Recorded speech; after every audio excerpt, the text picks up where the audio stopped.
Hai semua, Natasha di sini. Hari ini kita nak kongsi kisah inspirasi tentang seorang ibu, Eliza Garcia, yang ubah hidupnya. Dulu, dia rasa perlu kurus untuk diterima. Beratnya antara 28 hingga 30 kilogram. Dan bila naik sikit je, dia jadi tak selesa dan tak gembira.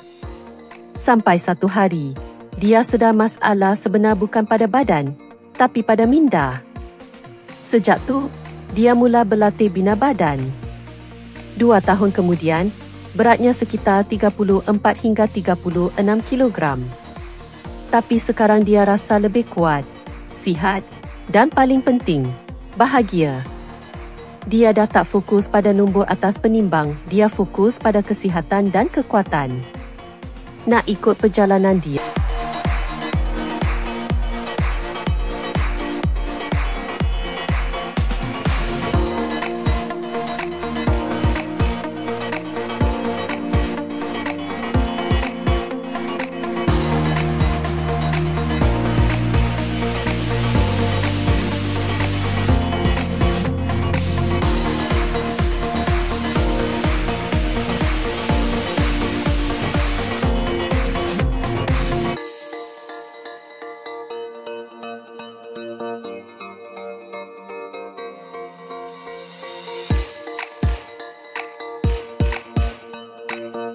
Ya, cari Luzes Fitness kat Instagram.